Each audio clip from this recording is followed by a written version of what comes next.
Picture this. You are standing on the edge of your life.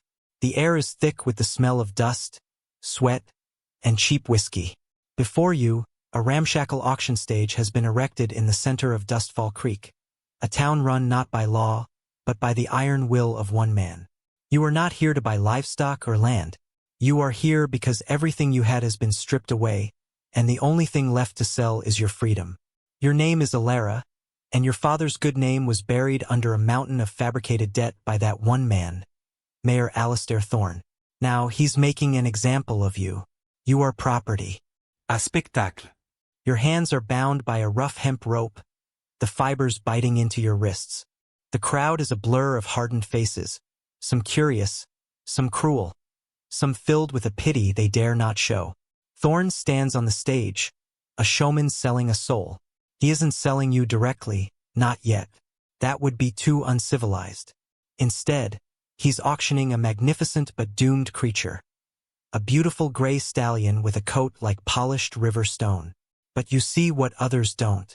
You see the faint tremor in its legs, the unnatural dullness in its eyes, the subtle flecks of foam at its mouth. You recognize the signs of loco-weed poisoning, a slow, insidious killer.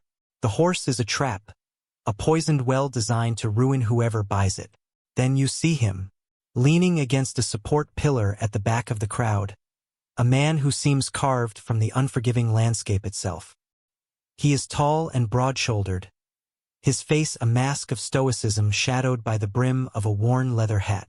A jagged scar, a pale lightning strike against tan skin, runs from the corner of his left eye to his jaw, a permanent record of some past violence.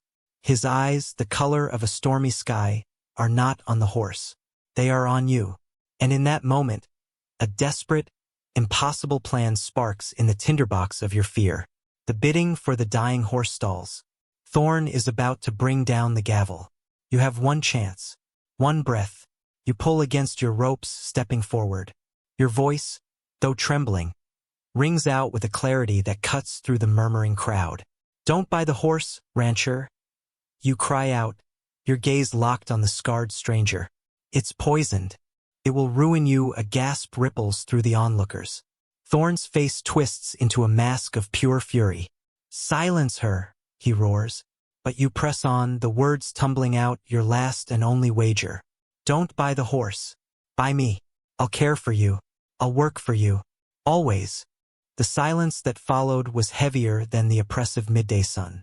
Mayor Thorne's face was a thundercloud, his benevolence a cheap veneer cracked to reveal the rot beneath. But the stranger, the rancher, did not move. He simply pushed himself off the pillar, his movements economical and deliberate. He walked forward, the crowd parting for him as if he were a river stone and they were the current. He stopped before the stage, his gaze lifting from Alara to Thorne, and for the first time, Alara saw the cold fire banked deep in his eyes. He didn't inspect the horse. He didn't need to. He had seen the truth in her desperate plea. "How much for the girl?" His voice was a low rumble, like distant thunder. It held no emotion, yet it commanded the attention of every person in the dusty street. Thorne, momentarily thrown, recovered with a sneer. "She is not for sale. She is bound by her father's debt." "A debt to me." The rancher reached into his coat, pulling out a worn leather pouch that clinked with the heavy sound of coin. He tossed it onto the stage, where it landed with a solid, definitive thud. "That should cover the debt," he stated, not asked. And the horse, Thorne's eyes, small and greedy, flickered to the pouch. He wanted the money, but he wanted the humiliation more. He wanted to see this defiant girl broken. But the stranger's stare was unyielding, a physical weight in the air. The crowd was watching. To refuse would be to admit his game was not about debt, but about power. Gritting his teeth, Thorne gestured to one of his hired thugs. "Cut her loose." The rancher, whose name she would learn was Silas, did not offer Alara a hand. He merely nodded toward the edge of town, turned, and began to walk.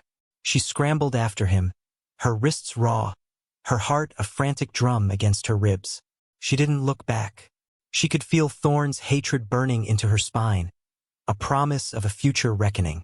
The journey to his ranch was made in near total silence. He rode a sturdy bay gelding and led a pack mule, while Alara walked beside him.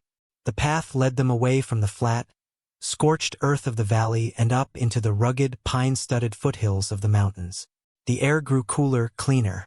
It smelled of pine needles and damp earth, a stark contrast to the dust and despair of Dustfall Creek.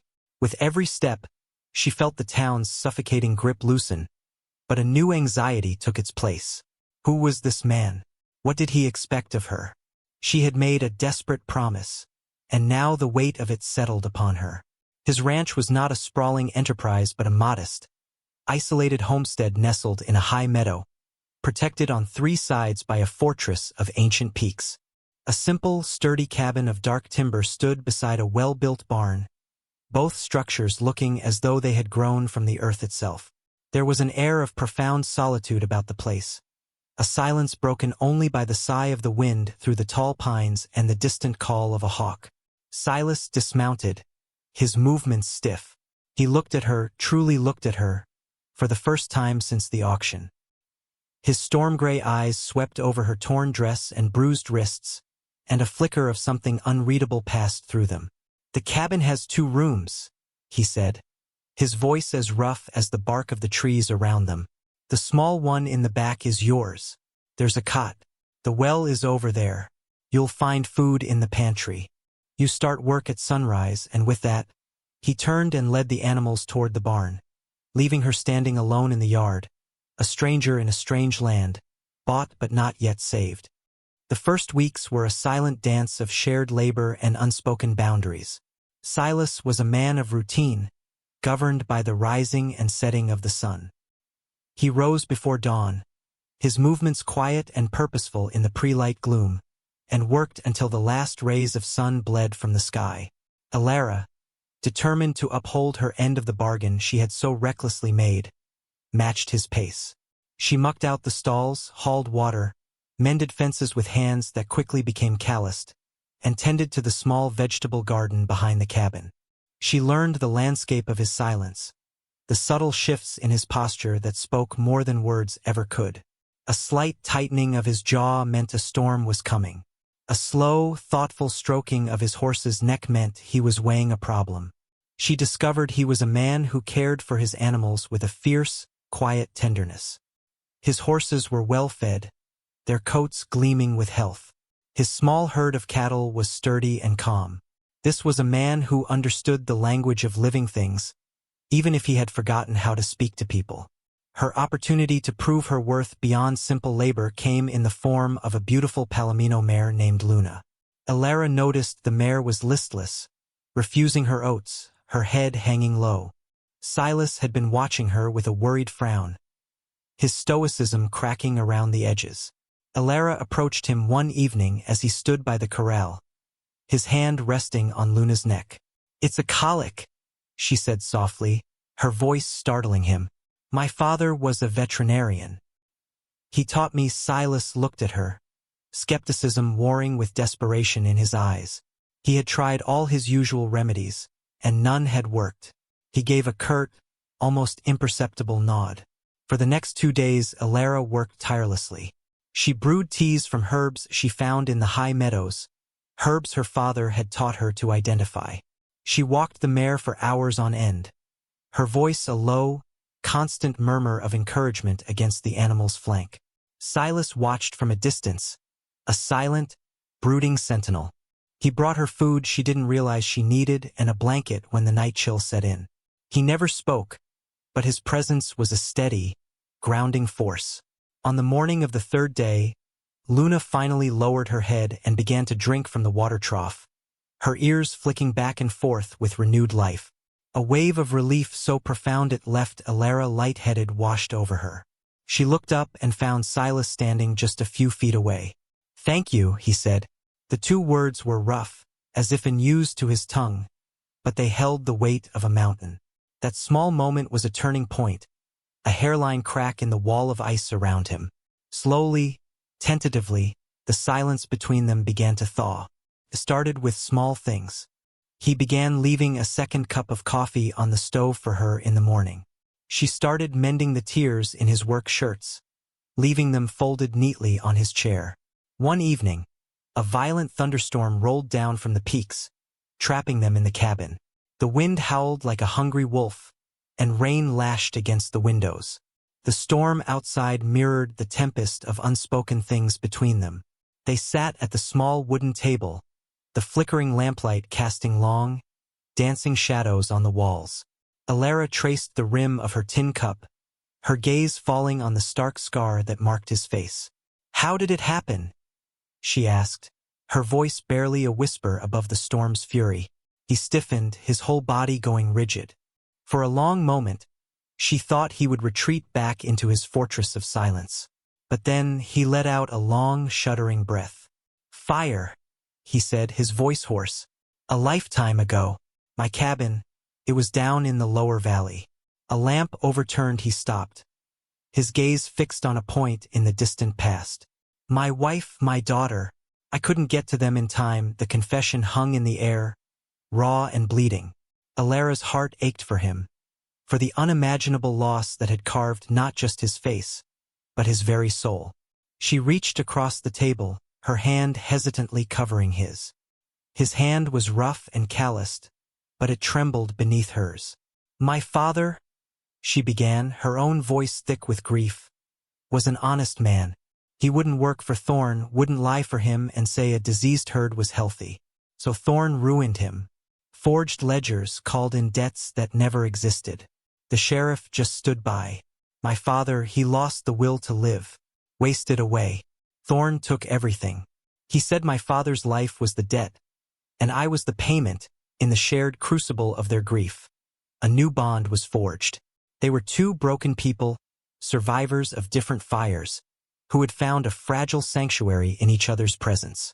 The storm outside eventually broke, giving way to a clean, rain-washed world.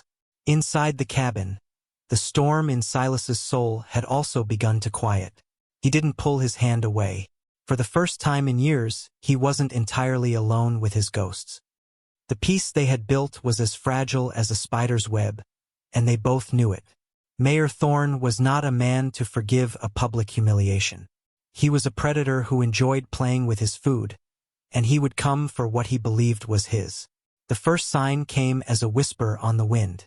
A neighboring rancher, Jed, a man who rarely came down from his own isolated homestead, rode into Silas's yard one afternoon. His face was grim. "Thorn's been asking questions in town, Silas," Jed said, his eyes shifting nervously towards the cabin where Alara was working. "Asking about old land claims, survey lines. He's looking for a weakness, a way to get at you through your property." Silas thanked him with a grave nod, his jaw set like granite. After Jed left, a new, heavy tension settled over the ranch. The sanctuary had been breached. Silas began cleaning his rifle with a meticulous, almost ritualistic care each evening. He started sleeping in the main room of the cabin, on a pallet by the door, a silent guardian. Alara watched him, her fear a cold knot in her stomach, but it was overshadowed by a fierce, protective instinct. This place, this man, had become her home. She would not let Thorn destroy it. The day Thorn arrived was unnaturally still. The air was heavy and stagnant, the sky a bleached, hazy white. Alara was feeding the chickens when she heard the sound of multiple horses approaching. Her blood ran cold. She looked up to see 3 riders cresting the hill. Mayor Thorn in the center, flanked by the 2 thugs who acted as his muscle. Silas emerged from the barn, holding a pitchfork. He moved to stand in front of Alara, placing himself between her and the approaching threat. His stance was not aggressive, but it was immovable, like one of the ancient pines that guarded the meadow. Thorn dismounted with a smug, theatrical air, pulling a rolled-up document from his saddlebag. "Silas," he began, his voice oozing false cordiality. "I'm afraid we have a legal matter to discuss." He unfurled the paper with a flourish. According to the original town charter and the subsequent survey of 1872, this section of land you occupy, including your well, technically falls within the township's public domain. A clerical error, of course, one that has gone unnoticed for years. As mayor, it is my duty to rectify it. This land is to be reclaimed. It was a lie, a masterfully crafted piece of legal fiction. But in a town where Thorn was the law, it was as good as truth. And as for her, Thorn continued, his eyes locking onto Alara with possessive cruelty. The contract of debt she is under stipulates that she must reside and work within the legal boundaries of Dustfall Creek. Since you are now illegally occupying public land, she must be returned to my custody to fulfill her obligations. She's not going anywhere, Silas said, his voice a low growl. The pitchfork in his hands looked less like a farm tool and more like a weapon. Thorn chuckled, a foul, condescending sound. Don't be a fool, Silas. You're a broken-down recluse on a stolen patch of dirt. I am the law, he gestured to his men, who dismounted and began to spread out, their hands hovering over the pistols at their hips. Give me the girl, and vacate the property, and I might forget this whole unpleasantness. Alara's heart hammered against her ribs. She saw the impossible odds. Silas was one man against three, cornered animal. But then she saw the look in his eyes. The banked fire she had glimpsed at the auction was now a raging inferno. He was no longer running from the fire in his past. He was standing in the heart of a new one, ready to burn for something he believed in. He was ready to fight. You'll have to kill me first, Silas said, his voice resonating with a conviction that shook the very air. The thugs drew their guns. The world seemed to shrink to the space between them, a breath held before the explosion of violence. But just as Thorn gave the signal, another sound broke the tense silence. It was the rhythmic beat of more horses, coming fast. Over the rise, a line of riders appeared. It was Jed, and with him were a dozen other ranchers from the surrounding mountains and valleys. They were hard men, solitary men who usually kept to themselves. But they were also men of principle, and they had seen enough of Thorn's tyranny. They formed a silent, formidable line behind Silas, their weathered faces grim, their rifles held loosely but ready. They didn't say a word. They didn't have to. Their presence was a statement. You are not alone. This is our community. You will not tread on one of our own. Thorn's face went pale. His power was built on the illusion of control, on the belief that fear would always keep people divided. In that moment, he saw that the illusion was shattered. He looked from the stoic, unyielding face of Silas to the wall of determined men behind him. He was a wolf who had suddenly found himself surrounded by the herd, and the herd was no longer afraid. With a snarl of impotent rage, Thorn snatched the reins of his horse. This isn't over, he spat, the threat sounding hollow even to his own ears. He mounted, and with his thugs trailing behind him like chastened dogs, he rode away, leaving not in triumph, but in a humiliating retreat. The dust settled. The silence returned, but this time it was not empty. It was filled with the quiet strength of solidarity. Silas slowly lowered the pitchfork, his shoulders slumping slightly as the adrenaline receded. He turned to Jed and the other men. He opened his mouth to speak, but words failed him. He simply nodded, a gesture of gratitude so profound it needed no adornment. One by one, the ranchers nodded back before turning their horses and riding away, leaving the sanctuary once more in peace. Silas turned to Alara. She saw the exhaustion in his face, but underneath it, she saw something new. A flicker of hope, the first green shoot after a long, hard winter. The fire of his past had not destroyed him. It had forged him, and in the ashes of his old life, a new one was finally beginning. The shadow of Alistair Thorn receded from their lives, his power in Dustfall Creek broken by the quiet courage of a united community. The ranch in the high meadow was no longer a refuge from the world, but a part of it. The other ranchers, once distant neighbors, became friends. They would stop by, sharing news, offering help with a difficult calf, or simply sharing a cup of coffee on the porch. The profound silence of the homestead was now punctuated by the warmth of conversation and the easy laughter of newfound family. The bond between Silas and Alara deepened, settling from a fragile alliance into a partnership of quiet understanding and mutual respect. They worked the land side by side, their movements an unspoken conversation, their shared purpose a foundation as solid as the mountains that watched over them. The scars of their pasts remained, pale lines on skin and soul, but they no longer defined them. They were reminders not of what was lost, but of what had been survived. One evening, as the setting sun painted the sky in hues of orange and violet, they sat together on the cabin steps. A comfortable silence settled between them, the kind that exists only between two people who have no need for words to understand each other's hearts. The air was cool and smelled of pine and the promise of rain. After a long moment, Silas reached out and gently took her hand. It was not the gesture of a man claiming a debt, but of a partner offering his strength, his heart. His touch was warm and sure. Alara looked at their joined hands, her calloused fingers intertwined with his. She looked up at his face, at the scar that no longer seemed like a mark of tragedy, but a testament to his resilience. She saw the storm in his eyes had finally calmed, leaving behind a sky of deep, clear gray, reflecting the peace of the twilight around them. He had bought her freedom with a pouch of coin, but he had earned her loyalty with his honor, and her heart with his quiet, unwavering strength. And she, in turn, had offered him more than just her labor. She had offered him a reason to let the light back in, to rebuild a life from the embers of his grief. She had promised to care for him, and in doing so, they had learned to care for each other. They had become a home for one another. What is the true cost of a human soul? Is it a pouch of gold? A forged contract? Or is it measured in the courage it takes to stand up for what is right, to protect the vulnerable, and to open a scarred heart to the possibility of healing? We all face our own versions of Dustfall Creek, our own Mayor Thorns who seek to diminish our worth and control our lives. But the story of Silas and Alara reminds us that even in the deepest isolation, we are never truly alone. It teaches us that strength is not just found in defiance, but in the quiet community we build, in the hands we are willing to hold, and in the sanctuaries we create for each other. What do you think? Is true freedom something you buy, or something you build with others? Let me know your thoughts in the comments below.